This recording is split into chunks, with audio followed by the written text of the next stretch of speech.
Bienvenidos y bienvenidas al podcast Política en Femenino. Hoy conversamos con una invitada especial, Mónica Macha. Bienvenida también. Muchas gracias. Y bueno, veníamos a hacerte unas preguntas sobre tu participación política como mujer, ocupando ese espacio tan importante. Y vamos a hacerte algunas preguntas. Perfecto. ¿Cómo comenzó tu interés en la política? Bueno, yo creo que desde siempre, porque vengo de una familia militante, entonces, de hecho mis viejos se conocen en la militancia política, con lo cual la actividad política siempre estuvo como parte de la vida cotidiana de mi familia, inclusive en dictadura, digo, con todo lo que ese proceso significó, pero estuvo, o sea, es como parte de mi vida ya, no es algo a lo que yo me haya acercado en algún momento y no estaba, sino que estuvo siempre, con distintos momentos, distintos procesos, pero que estuvo desde el inicio. Mira, qué lindo.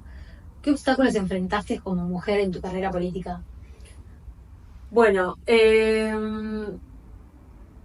tal vez algunas que están vinculadas al lugar de la palabra, de mi palabra y de la palabra de mis compañeras, en algún momento hace ya mucho tiempo cuando empezamos a plantear, yo soy del Partido Nuevo Encuentro, y en el partido que nosotros empezamos, nuestro partido empieza en Morón, ¿no? En el distrito de Morón, que fue donde empezamos a gobernar en el 99, entonces tuvo un proceso ahí de ser un partido muy ligado a la gestión de gobierno municipal, y que en un momento, como producto de ese avance del gobierno municipal, empezamos a laburar en el marco de políticas de género, con perspectiva de género, se hacía en aquel momento, política pública vinculada a esta perspectiva. Eso fue en el año 2004, y a raíz de comenzar a trabajar desde esta perspectiva en la gestión municipal, es que también nosotras, compañeras de militancia, empezamos a plantear, bueno, queremos, cómo llevamos esto que estamos haciendo en la gestión para toda la comunidad, cómo lo llevamos también como discusión a nuestro partido político. Entonces empezamos a discutir el tema de las listas, de concejales y concejalas en aquel momento, la mesa de conducción del partido, bueno, y entonces fuimos como logrando participación en esos ámbitos.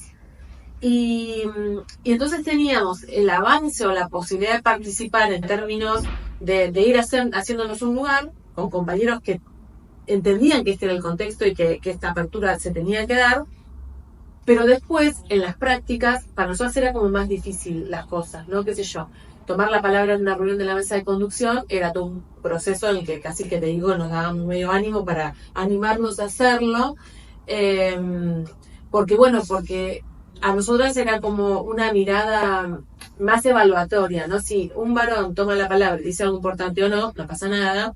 Con nosotras estaba más esa mirada. Sí, evaluarnos, a ver, bueno, y al final piden estar en la mesa de conducción pero no toman la palabra, bueno, cositas así que para nosotras eran como a trabajar, a repensar y a intentar posicionarnos en un lugar distinto. Después, bueno, resulta que, o sea, mi compañero es Martín Sabatella, entonces durante mucho tiempo que yo venía con un proceso de militancia, de laburo territorial, de laburo técnico también, porque en esos años de gobierno municipal estaba más en un proceso, al principio participando de equipos vinculados al área sanitaria del municipio, y después ya con otras funciones más de dirección o secretaría, más de conducción de los distintos equipos a lo largo de 13 años, ¿no? Como un crecimiento. Pero cuando hago la primer campaña como senadora provincial en el año 2013, y se conoce en algún medio, qué sé yo, digo, Jorge Lanata, por ejemplo, por nombrar una persona, se empieza a hacer alguna difusión de las listas en provincia de Buenos Aires, a mí me queda, o sea, cómo me pone la esposa de Sabatella, o sea, como que eso que hoy tal vez no sé si se escucha tanto, tal vez ya no tanto, no digo que no esté, pero tal vez ya no se escucha tanto, pero en ese momento era como muy fuerte, porque de repente no importaba lo que yo había hecho antes, cuál era el desempeño, no se me estaba evaluando por eso, sino que todo quedaba abrochado, que era la esposa de Martín. Entonces es Mónica esposa. Claro, entonces eso lo pienso como situaciones que no sé si fueron obstáculos, pero que sí fueron momentos donde la carga estaba puesta en ser mujer, y que entonces como era mujer, a ver, ¿en qué punto me podían cuestionar? Bueno, es la esposa de... pero no en la evaluación tal vez del proceso que se venía dando, que yo venía haciendo, que esa es otra cosa, decir, bueno, mira, está bueno, está malo, me copa, es una porquería, no sé, lo que sea, pero sobre el trabajo, no sobre mi persona, y bueno, recuerdo eso. Después, qué sé yo, cuando discutimos acá aborto en 2018, lo que sí sucedió es una instancia de mucha violencia en redes,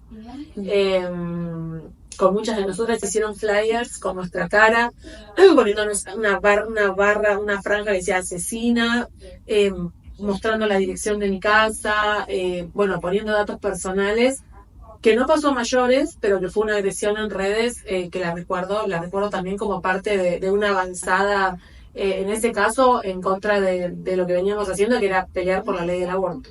Qué difícil. Sí. Y de tu partido o mismo de tu agenda, ¿qué políticas de género plantean o han tratado? En mi partido, de algún modo, de la mano de este proceso que te decía al principio, de toda esa inclusión de compañeras, surgieron varias cosas. Surgió, por ejemplo, no solamente nuestra participación en la mesa de conducción del partido, que es una mesa que tiene paridad desde ese entonces, sino que también se empezaron a confeccionar las listas municipales, o sea, consejeros y consejeras escolares y concejales, concejales y concejalas, con paridad, antes de que tuviésemos ley de paridad, porque la ley de paridad a nivel nacional es en 2017, a nivel provincial creo que fue 2015 o 2016, pero nosotros lo empezamos a hacer en aquella elección, no me acuerdo si fue 2005, pero bueno, ahí empezamos a tener paridad, y eso fue muy importante porque eso significó muchas compañeras que empezaron a construir una referencia, un aprendizaje también en lo que es la tarea legislativa, y eso fue una definición de mi partido. Y la otra cuestión que para mí también es importante es que es uno de los primeros partidos que comienza a tener un protocolo para el abordaje de situaciones de violencia por motivos de género en el marco partidario. Y que es un protocolo que lo venimos, desde que lo hicimos hasta ahora, siempre lo venimos como siguiendo, porque bueno, una cosa es hacerlo y otra cosa es aplicarlo, y en la aplicación nos hemos encontrado con situaciones que nos han llevado a tal vez a modificarlo, pero para que sea una herramienta eficaz, ¿no? Buscamos eso, y que sea una herramienta fundamentalmente que le sirva a las compañeras.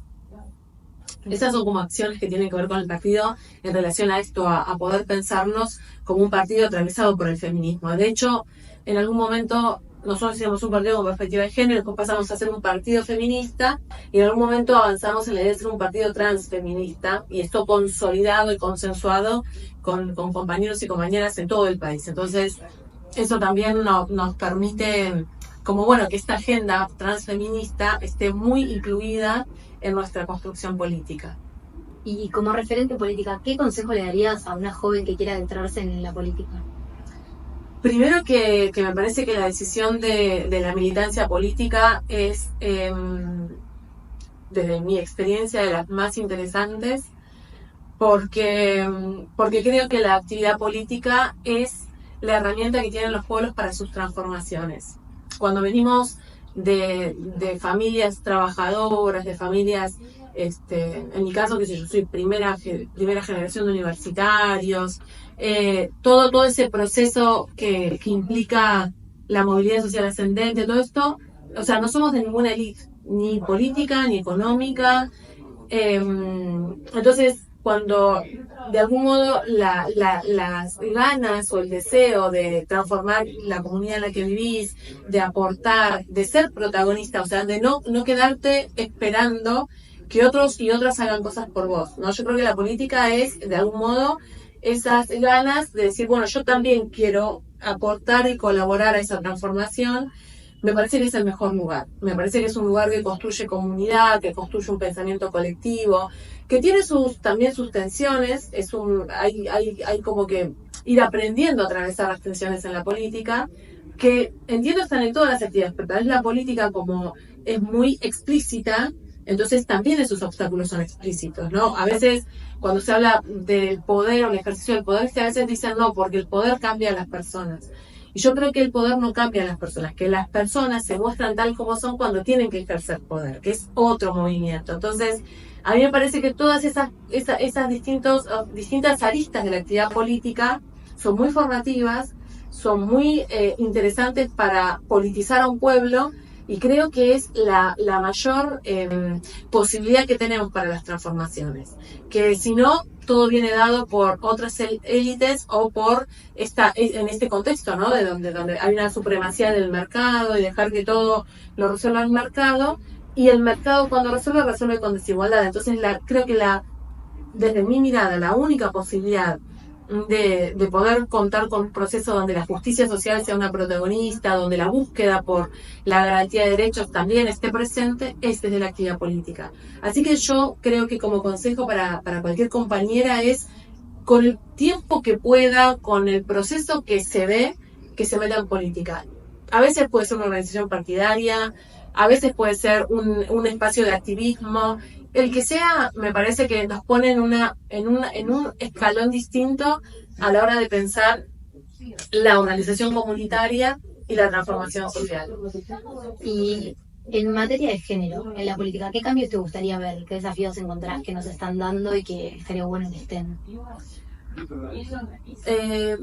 Bueno, yo creo que hay como a veces tengo como medio cabeza ya de legisladora, entonces pienso en un montón de leyes que nos quedaron en el tintero y que son importantes como debates para poder tenerlos en cuenta y para poder avanzar en esa transformación, y creo que son muy necesarias, pero al mismo tiempo siento que hay una necesidad fundamental de poder cambiar prácticas. A veces tenemos leyes muy buenas, pero la implementación es la que falla, y creo que esa implementación que falla está más vinculada a que no estamos problematizando las prácticas como debiéramos, ¿no? En esto que, bueno, justo el domingo la escuchaba a Cristina, que hablaba de la necesidad de una nueva estatalidad, que para mí esa nueva estatalidad va de una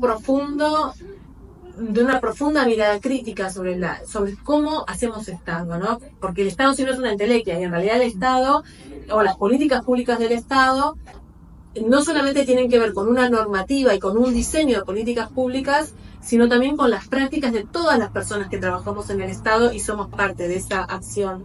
Entonces yo creo que ahí lo que necesitamos es una transformación muy importante en términos del compromiso y en términos de la pregunta ¿para qué hacemos cada cosa que hacemos? O sea, la pregunta por la eficacia de las políticas públicas. Entonces, a todo esto que digo, creo que sigue faltando una perspectiva feminista más profunda. Creo que algo que veníamos trabajando mucho con compañeras hasta el 23 estaba vinculada a la transformación del Poder Judicial. Yo creo que ahí hay una instancia muy compleja, pero que necesita una transformación feminista, porque si no termina siendo clasista, racista, misógina. Y creo que desde esa conformación lo que puede transformar es una perspectiva feminista popular que es interseccional, ¿no? Que puede dar cuenta de todas las desigualdades, y que eso es muy necesario, porque si no, lejos de encontrar procesos de justicia cuando las mujeres se acercan al Poder Judicial para denunciar o situaciones de violencia por motivos de género o abusos sexuales en niñeces y adolescencias, lo que recibe por parte del Poder Judicial es más impunidad. Entonces está plagado los fallos judiciales o con cierre de causas o con absoluciones, que de ninguna manera ni el cierre de causas ni la absolución está planteando la inocencia del agresor. Simplemente está diciendo que la justicia ahí no tiene cómo investigar o no se preocupa por investigar. Entonces, todas estas cosas a mí me parece que son las cuestiones pendientes del feminismo a grandes rasgos, ¿no? Después, en lo cotidiano, en la vida, en la micropolítica, hay, bueno, nada, es una transformación cultural que nos va a llevar tiempo, ¿no? Que esto de poder hacerle fisuras al patriarcado es muy costoso. Yo creo que si tenemos una perspectiva histórica, vamos avanzando, ¿no? Y vamos logrando consolidar pasos, pero también es muy evidente con este gobierno de Milei cómo un gobierno puede desarmar, y no es que tenés una recontra protesta para recuperar esos derechos. Entonces yo creo que el laburo que tenemos desde el feminismo y el transfeminismo por delante es mucho, pero creo que hay algunas cuestiones de logros en términos más activistas, de organización, que yo creo que en eso no volvemos para atrás. Podemos volver para atrás en una política pública porque un gobierno puede decidir que no la tengamos más.